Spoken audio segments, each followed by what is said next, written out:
नमस्कार मित्रांनो.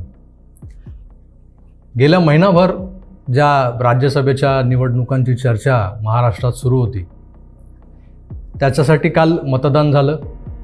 काल दिवसभर महाराष्ट्रातल्या 4 प्रमुख पक्षांचे जे समर्थक होते ते मोठ्या संख्येने ह्या परिसरात उपस्थित होते, विधान भवन आणि त्याच्या आजूबाजूला. कारण इक्विशन जे होतं ह्या राज्यसभेच्या निवडणुकांचा जो निकाल अपेक्षित होता त्यात असं होतं की महाविकास आघाडीकडे जी मतं आहेत त्या मतांच्या आधारे महाविकास आघाडीचे 4 उमेदवार निवडून येतील. भारतीय जनता पक्षाचे 2 उमेदवार जे आहेत ते सहज जिंकून येणार होते. त्या व्यतिरिक्तही त्यांच्याकडे काही मतं उरत होती आणि त्या मतांच्या जोरावर देवेंद्र फडणवीसांनी एक जादा उमेदवार या निवडणुकीच्या रिंगणात उतरवला होता. खरं तर ही निवडणूक जेव्हा जाहीर झाली त्यावेळेला जे चित्र होतं की ही निवडणूक फार सोपी आणि वरवर अगदी सहज साध्य वाटत होती. कारण 2 वर्षापूर्वी जेव्हा राज्यसभेच्या रिक्त झालेल्या जागांसाठी निवडणुका झाल्या त्यावेळेस शरद पवार राष्ट्रवादीकडून उमेदवार होते. त्यांनी एक अतिरिक्त राष्ट्रवादीचा उमेदवार दिला फौजिया खान यांच्या रूपाने आणि त्यांनी त्यावेळेस मुख्यमंत्री उद्धवजी ठाकरे यांना गळ घातली होती की या उमेदवाराला तुम्ही निवडून द्या. त्याप्रमाणे महाविकास आघाडीचा धर्म म्हणा किंवा आघाडीत जे काही ठरलं होतं त्या ठरल्याप्रमाणे मतदान झालं. शरद पवारांसोबत फौजिया खान निवडून आल्या. आता ह्या वर्षी म्हणजे ह्या 2 वर्षानंतर ज्या पुन्हा निवडणुका आल्या राज्यसभेच्या त्यावेळेला शिवसेनेनं ही जी दुसरी जागा होती त्या जागेसाठी हट्ट आणि दावा दोन्ही शरद पवारांसमोर उभे केले. शरद पवारांनी वरकरांनी मान्य केलं की ठीक आहे, तुमचा दुसरा उमेदवार उभा करा, आम्ही आघाडी धर्म म्हणून त्याला निवडून आणू. भोळे आता ते स्वतः म्हणतात मी भोळा नाही आहे, पण उद्धवजी त्या मानाने भोळेच आहेत शरद पवारांच्या समोर जर त्यांना उभं केलं तर. संजय राऊत बेरके आहेत, पण त्यांचा बेरकीपणा हा पुन्हा शरद पवारांपुढे फिक्का पडतो. आणि काल दिसलंय तुम्हाला, मी त्याच्यावर येतोच आहे. राष्ट्रवादीच्या आश्वासनांवर विसंबून उद्धव ठाकरे यांनी हा जो शिवसेनेचा दुसरा उमेदवार जो दिला आणि त्यांना खात्री होती की 4 जागा ह्या काँग्रेस 1, राष्ट्रवादी 1 आणि 2 शिवसेना अशा महाविकास आघाडीच्या पदरात पडतील आणि पहिल्यांदाच भाजपा हा जो महाराष्ट्रातला सगळ्यात मोठा राजकीय पक्ष आहे संख्याबळाच्या तुलनेने त्याला कुठेतरी मात देता येईल. आणि हाच विचार घेऊन ही मंडळी राजकारण करायला निघाली. त्यात मध्ये एक चॅप्टर आला होता तो छत्रपती संभाजीराजे यांचा. छत्रपतींची मागची जी टर्म होती ती भाजपा पुरस्कृत थेट नामनियुक्त खासदार म्हणून राज्यसभेवर ते गेले होते. यावेळेस त्यांना भाजपाच्या कोट्यातून किंवा इतर कुठल्याही पक्षाच्या कोट्यातून महाराष्ट्रातून पुन्हा निवडून जाण्याची इच्छा होती, ते कितीही नाही म्हणत असले तरी. आणि त्यांची इच्छा अशी होती की मला कुठल्या तरी पक्षाने पुरस्कृत करावं आणि निवडून द्यावं. महाराष्ट्रासाठी छत्रपतींचं घराणं हे पूजनीय आहे, वंदनीय आहे, आदरणीय आहे. आणि या सगळ्या गोष्टींचा विचार करून भारतीय जनता पक्षाने आणि शिवसेनेने या गोष्टीचा विचार करायला हवा होता. परंतु यावेळेस सगळे राजकीय पक्ष प्युअरली पॉलिटिकल माइंडसेटने वागले. पूर्णपणे राजकीयदृष्ट्या त्यांनी विचार करून छत्रपतींना जय हिंद जय महाराष्ट्र केलं. आधी भारतीय जनता पक्षाने त्या पद्धतीचे सिग्नल्स दिले की आता आमच्याकडून तुम्हाला तिकीट मिळणं कठीण आहे. कारणही तसंच होतं. भारतीय जनता पक्षाने मागच्या 6 वर्षात छत्रपतींना आपल्या पक्षाच्या मार्फत राज्यसभेवर पाठवलं होतं. त्यावेळेला भारतीय जनता पक्षाची अपेक्षा असणं साहजिकच होतं की छत्रपतींच्या माध्यमातून काहीतरी अशा गोष्टी घडाव्यात ज्या एक पक्ष म्हणून महाराष्ट्रात किमान तरी त्या भारतीय जनता पक्षाला पूरक अशा ठराव्यात. छत्रपतींच्या छत्रपती असण्यानं आणि ते छत्रपती भारतीय जनता पक्षाचे खासदार असण्यानं कुठेतरी फायदा या पक्षाला व्हावा. मला प्रकर्षाने जाणवतंय कोल्हापूरची जी पोटनिवडणूक झाली उत्तर कोल्हापूरची, त्या निवडणुकीत छत्रपतींच्या सहभागाने म्हणजे प्रचारात जर थेट छत्रपती उतरले असते तर एक मोठा बदल किंवा मोठा फरक पडला असता असं प्रत्येकाला वाटत होतं. म्हणजे अगदी भाजपाच्या कार्यकर्त्यांना वाटत होतं, तिथल्या सामान्य लोकांनाही वाटत होतं. एक त्रयस्थ म्हणून मी जेव्हा तिथे कोल्हापुरात होतो तेव्हा मलाही असं वाटत होतं की भारतीय जनता पक्षाचे खासदार म्हणून जेव्हा छत्रपती राज्यसभेत आहेत, बसलेले आहेत, तर त्यांनी भारतीय जनता पक्षाचा उघडपणे प्रचार का करू नये. छत्रपतींनी ते केलं नाही, त्यांनी त्यांचं स्वतंत्र अस्तित्व जपलं. मान्य आहे, त्यांचा एक स्वतःचा आब आहे, रुबाब आहे, छत्रपतींचं घराणं आहे आणि त्यांना सन्मानार्थ जर ती राज्यसभेची खासदारकी कुठल्या पक्षाने दिली असेल तर शेवटी तो छत्रपतींचा प्रश्न होता की त्यांनी थेट राजकीय मैदानात उतरायचं, राजकारण करायचं की समाजकारण करायचं, खासदारकीचा कसा उपयोग करायचा, हा त्यांचा प्रश्न होता. त्यांनी त्या मागच्या 6 वर्षात त्या पद्धतीने ते वागले असतील, त्यांनी त्यांच्या दृष्टीने ती खासदारकी उपभोगली म्हणा किंवा त्या खासदारकीचा वापर केला. तर छत्रपतींचा विषय आणि प्रश्न हा तिथे संपला होता. छत्रपतींना भाजपाकडून पुन्हा उमेदवारी मिळणं शक्य नव्हतं. छत्रपतींनी प्रयत्न केले महाविकास आघाडीकडून उमेदवारी मिळवण्याचे.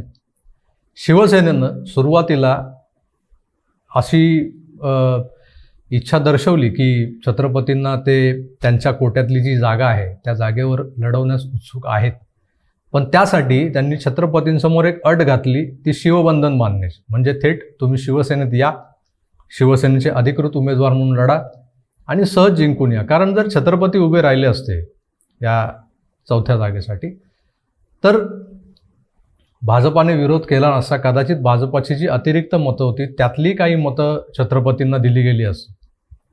छत्रपतींचा विजय सुकर झाला असता. महाविकास आघाडी पुरस्कृत म्हणून एक उमेदवार, जे 2 काँग्रेस आणि NCPचे, एक शिवसेनेचा आणि एक अतिरिक्त जो महाविकास आघाडीकडून पुरस्कृत उमेदवार म्हणून जो राज्यसभेत गेला असता, ते कदाचित छत्रपती संभाजीराजे असते. संभाजीराजेंना कात्रजचा घाट दाखवल्यानंतर जी काही कोंडी निर्माण झाली होती त्या जागी शिवसेनेनं मोठा गाजावाजा करत, शिवसेनेचा मावळा असं नामकरण करत संजय पवार या कोल्हापूरच्याच जिल्हा प्रमुखाला या निवडणुकीत उतरवलं. काहीशी लोकप्रियता मिळवण्याकरता, कारण गेल्या मागच्या काही वर्षांमध्ये, विशेषतः या 2.5 वर्षांमध्ये सामान्य शिवसैनिकांना काय मिळालं हा जो प्रश्न सतत विचारला जात होता, त्या प्रश्नाचं उत्तर देण्याचा एक किमान प्रयत्न शिवसेनेकडून केला गेला होता संजय पवारांना उमेदवारी देऊन. निश्चितच महाराष्ट्रातल्या सामान्य शिवसैनिकांना आनंद झाला होता, पण त्याच वेळेस अनेकांच्या मनात शंकेची पालही चुकली होती की ज्या पद्धतीनं पक्षातले दिग्गज दावेदार जे उभे होते समोर, त्यांना राज्यसभेसाठी न उतरवता संजय पवार सारख्या एका सामान्य शिवसैनिकाला तिकीट दिल्यानंतर कदाचित पुढच्या काही दिवसात काही घडामोडी होऊन माघार घ्यावी लागेल, उमेदवारी अर्ज मागे घ्यावा लागेल, यासाठी संजय पवारांना उभं केलं आहे का? की नामुष्की नको एका मोठ्या ज्येष्ठ नेत्याला मागे घ्या म्हणून सांगण्यापेक्षा संजय पवारांना सहज सांगू शकत होते की तुम्ही उमेदवारी मागे घ्या. काही घडलं असतं, छत्रपतींनी अट मान्य केली असते शिवबंधन बांधण्याची, छत्रपती पुन्हा आले असते शिवसेनेकडे आणि मग हा गोळ व्हायला नको म्हणून संजय पवारांना उभं केलं आहे की काय, अशी शंका आली.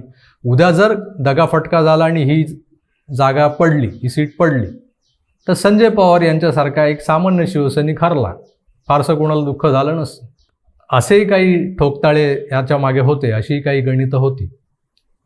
हा एक मी मांडलेला विचार होता, मागच्या एका व्हिडिओतही मी असं म्हणालो होतो.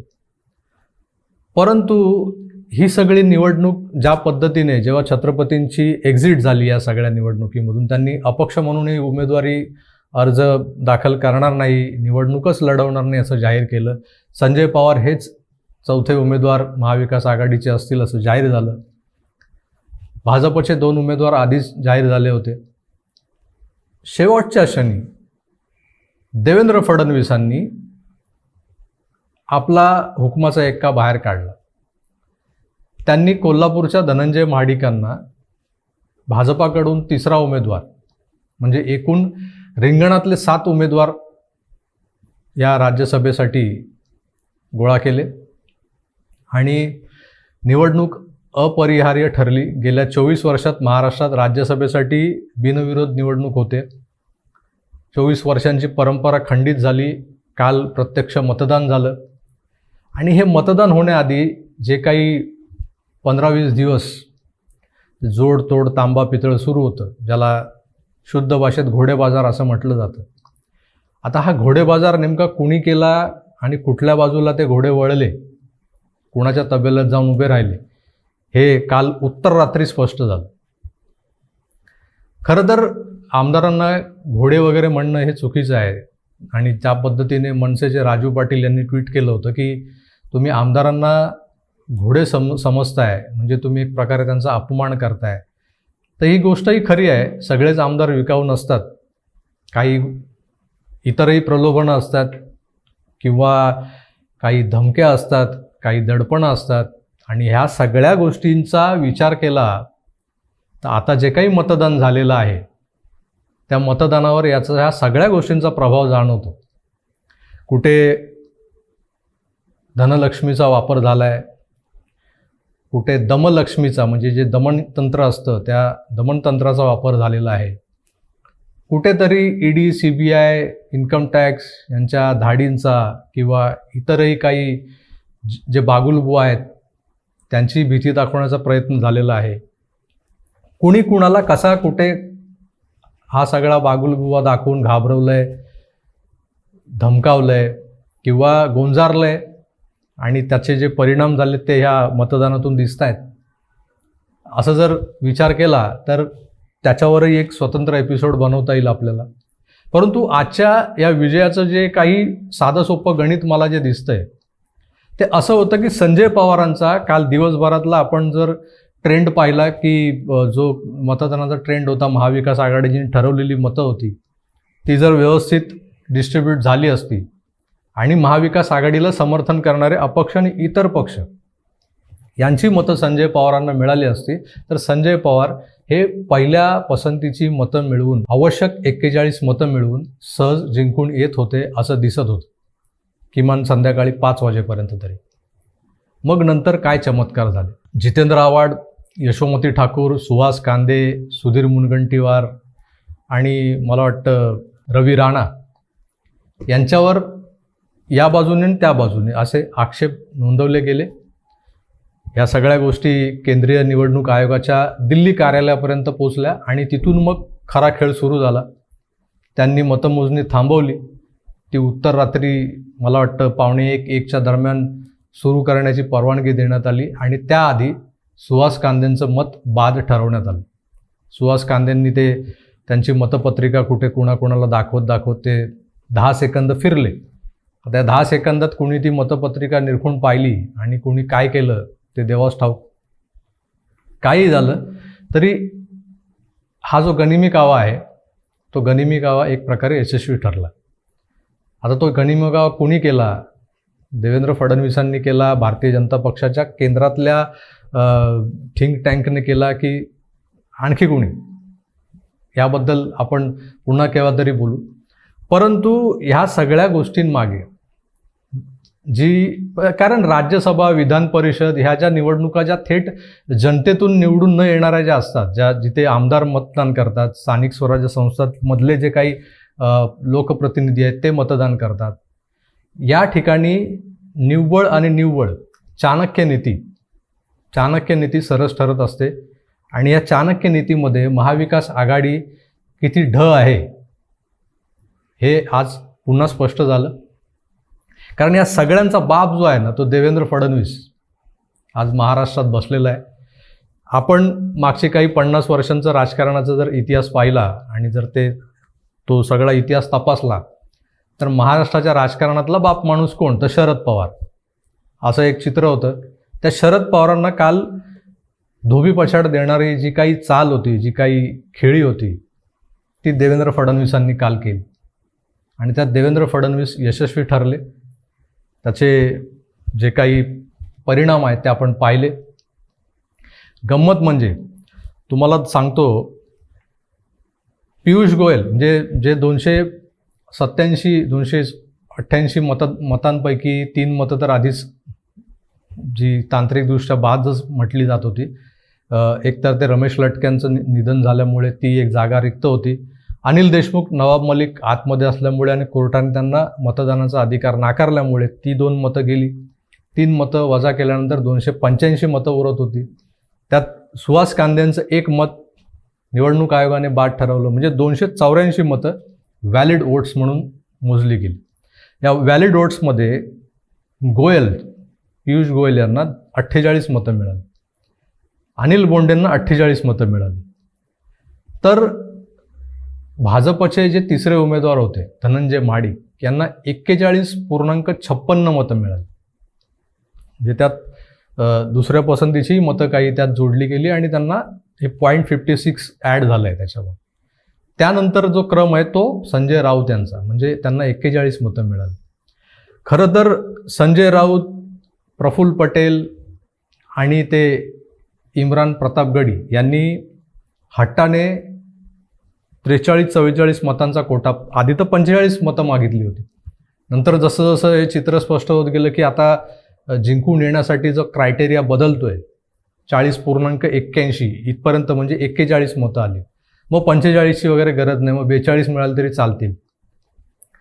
पण संजय राऊत हे कट टू कट म्हणजे अगदी 41 मतं घेऊन, म्हणजे जी पासिंग बोर्ड जे असतात, जे काठावर पास झालेत संजय राऊत. म्हणजे तुम्ही जर विचार केला या सगळ्या मतदानाचा किंवा या सगळ्या निवडणूक प्रक्रियेमागे एखादं जर षडयंत्र काम करत होतं आणि कुणाला तरी या निवडणुकीत घरचा रस्ता दाखवण्याचं काही षडयंत्र रचलं जात होतं, तर ते कुणाला घरी बसवणार होते. आता चित्र असं दिसतंय की संजय राऊत जे अगदी काठावर पास झाले, सुहास कांदेंचं जे 1 मत बाद झालंय, ते 1 मत पहिल्या पसंतीचं संजय राऊतांनाच दिलं गेलेलं असावं, कारण ते शिवसेनेचेच आमदार आहेत सुहास कांदे.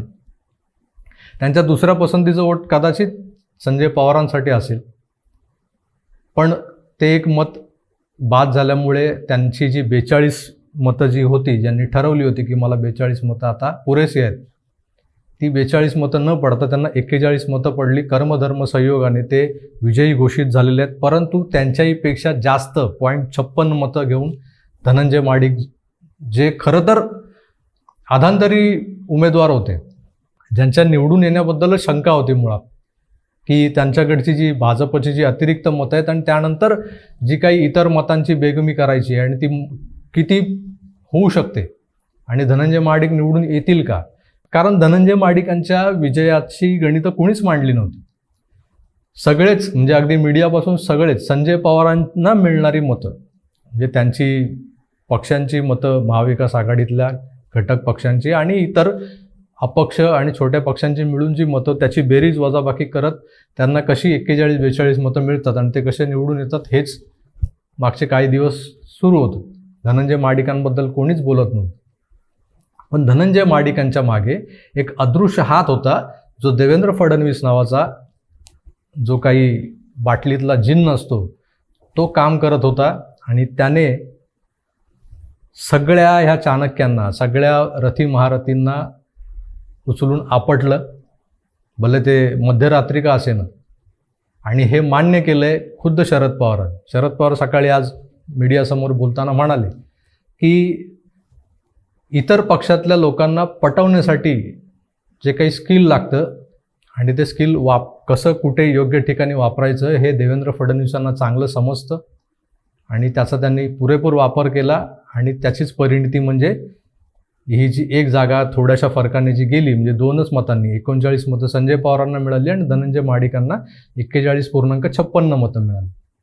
एका अर्थाने हा जो विजय आहे तो जसा आपण देवेंद्र फडणवीसांच्या नावे करत आहोत, म्हणजे देवेंद्र फडणवीसांनी हा जो विजय, ही विजयश्री खेचून आणली. कशी आणली, त्यांनी त्याच्या मागे नेमके काय काय त्यांच्या योजना कार्यरत होत्या, गेल्या 8-10 दिवसात त्यांना कोरोनाची लागण होते की काय, कोरोनाची लक्षणं त्यांच्या 2-4 दिवसाच्या त्या तापात दिसून आल्यानंतर महाविकास आघाडीने सुटकेचा निश्वास सोडला असेल, पण ते कोरोनालाही हरवून पुन्हा मैदानात उतरले आणि त्यांनी हा चमत्कार घडवून दाखवला. दुसरीकडे मला जी शंका येते की प्रफुल्ल पटेलांना जी मतं मिळालेली आहेत ती आहेत 43. खरं तर जर 41-42चा जर कोटा ठरलेला असेल तर त्यांना एक अतिरिक्त मत कुठून पडलं? शरद पवार सांगतात की ते आमचं नाही आहे, ते कोणीतरी बाहेरून दिलेलं. असा कोण एक आमदार आहे जो प्रफुल्ल पटेलांवर प्रेम करत असेल? आमचे वसईचे बहुजन विकास आघाडीचे हितेंद्र ठाकूर असतील. त्यांच्याकडे तर 3 मतं होती, मग त्यातलं 1 मत प्रफुल्ल पटेलांना आणि 2 मतं मग भारतीय जनता पक्षाला दिली असं म्हणता येईल का? बरं, बहुजन विकास आघाडीची जी 3 मतं होती ती 3 मतं यापूर्वी जेव्हा विश्वासदर्शक ठराव 2.5 वर्षापूर्वी महाविकास आघाडीने मांडला होता तेव्हा ती 3ही मतं महाविकास आघाडीच्या बाजूने होती. राज्यसभेच्या निवडणुकीला ती का फिरली असतील? जर फिरली असतील तर, कारण हे सगळं काही आतमध्ये गुप्त पद्धतीने झालेलं आहे, हे मतदान जनतेसाठी रिव्हील केलं जात नाही. त्यामुळे बहुजन विकास आघाडीची 3 मतं महाविकास आघाडीला गेली आहेत की भाजपला गेली त्याबद्दल छातीटोकपणे कोणीही सांगू शकत नाही. पण मी एक अंदाज म्हणून सांगतोय, जर ती भाजपला गेली असेल तर ती भाजपला का गेली? भारतीय जनता पक्षातल्या केंद्रातल्या सरकारने गेली 1.5-2 वर्ष वसई विरारमध्ये या ठाकूरांच्या साम्राज्यावर धाडींवर धाडी टाकून त्यांना जेरीस आणलेलं आहे. त्यांचे जे काही व्यवसाय आहेत, जे उद्योग आहेत, त्यांचा एक जवळचा नातेवाईक आज कित्येक महिने तुरुंगात आहे, त्याला जामीन मिळालेला नाही. प्रवीण राऊतही यांच्या निकटवर्तीयांपैकी एक मानला जातो. असं असताना जर भारतीय जनता पक्षावर जर ठाकूर कंपनीचा, बहुजन विकास आघाडीचा जर राग असेल तर मग ते भारतीय जनता पक्षाला कसं मतदान करतील? की भीतीविना प्रीती नाही असा काही प्रकार झाला? काही घडू शकतं, इथे राजकारण आहे. आणि ज्या मी एका अतिरिक्त मताबद्दल बोलतोय प्रफुल्ल पटेलांना पडलेल्या, त्या एका मताने जर गोळ झाला असेल तर ते 1 मत संजय पवारांना गेलं असतं तर संजय पवारही 40 मतं मिळाली असती संजय पवारांना, आणि कदाचित दुसऱ्या पसंतीच्या काही मतांमध्ये फेरफार होऊन धनंजय माडिक आणि संजय पवार यांच्यामध्ये काटेकी टक्कर झाली असती. पण धनंजय माडिक अगदी सेफर साईडपणे निवडून आलेले दिसत आहेत. संजय पवारांना सरळ 2 मतं कमी पडले. सुहास कांदेंचं दुसऱ्या पसंतीचं 1 मत समजा त्यातून वगळलं तर संजय पवारांना खरोखरच त्यांच्या विजयासाठी महाविकास आघाडीने म्हणा किंवा शिवसेनेने म्हणा तेवढा जोर लावला होता का, हा प्रश्न उपस्थित होतोच होतो. ज्या पद्धतीनं शिवसेना पक्षप्रमुख आणि राज्याचे मुख्यमंत्री या सगळ्या निवडणूक प्रक्रियेत बेसावधपणे वावरत होते, ते पाहता त्यांनी ही निवडणूक गांभीर्याने घेतलीच नव्हती का असा प्रश्न उभा राहतो. त्याच्या उलट अगदी शांतपणे तोंडातून एकही चकार शब्द न काढता, कुठेही वायफळ बडबड न करता देवेंद्र फडणवीसांनी चाणक्य नीतीचा वापर करत ही जी काही वरची 10 मतं जी आहेत, जी खरं तर महाविकास आघाडीकडे झुकायला हवी होती, ती 10 मतं खेचून आणत त्यांनी जो हट्टाने उभा केलेला जो उमेदवार होता धनंजय महाडिक, त्याला निवडून आणलेला आहे. एका दृष्टीने पाहिलं तर राष्ट्रवादीने शिवसेनेचा गेम केला आहे असंही म्हणता येईल.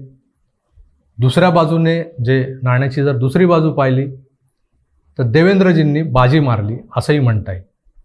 राज्यसभेच्या या निवडणुकीचा एक ढोबळमानाने जो विचार मी केला तो मी तुमच्यासमोर मांडला. याच्यावर अजूनही खलबतं होतील, अजूनही वेगवेगळ्या प्रकारे वेगवेगळ्या अँगलने लोकांची मतं तुमच्या पुढे येतील. काल उत्तर रात्रीपर्यंत म्हणजे अगदी निकाल लागेपर्यंत मी जागून ह्या सगळ्या गोष्टी पाहत होतो. त्यावेळेस मला एका गोष्टीचं कौतुक वाटतं. माझे काही पत्रकार मित्र जे काल सकाळपासून या सगळ्या घटनेचं कव्हरेज करत होते, ते बिचारे पहाटेपर्यंत काही विधान भवन परिसरात होते, तर काही त्यांच्या चॅनलच्या स्टुडिओमध्ये होते. कौतुकाची गोष्ट म्हणजे खास उल्लेख करायचा तर ABP माझाच्या कविता राणे, अगदी मी सकाळी 11:30-12 वाजून त्यांचं कव्हरेज पाहत होतो. त्यांच्यासोबत अभय देशपांडे होते, ज्येष्ठ पत्रकार, आणि विधिमंडळाचे माजी सचिव अनंत कळसे यांच्यासोबत त्या एक कार्यक्रम घेत होत्या. मला आणि त्यांना असा अनुमान असावा की 5-5:30-6 वाजेपर्यंत सगळं आटोपेल. आणि नंतर जेव्हा हा घोळ लक्षात आला की कदाचित आता हे पुढे प्रकरण लांबत जाणार आहे, तेव्हा त्यांनी अशी शंका बोलूनही दाखवली की आता हे जोपर्यंत संपत नाही तोपर्यंत आपल्याला बसावं लागतंय की काय. आणि तसं घडलं. पहाटे 2, 2:30, 3 वाजेपर्यंत ही सगळी मंडळी आपल्या पत्रकारिता पेशाला जागून हे सगळं कव्हरेज करत होती. त्यांचंही कौतुक करणं एक पत्रकार म्हणून माझं कर्तव्य आहे. बाकी हे विवेचन, हे विश्लेषण तुम्हाला जर आवडलं असेल तर आपल्या मित्रपरिवारात जरूर फॉरवर्ड करा. पुन्हा भेटूच, तोवर आपली काळजी घ्या आणि पाहत राहा आकार DG9. धन्यवाद. नमस्कार.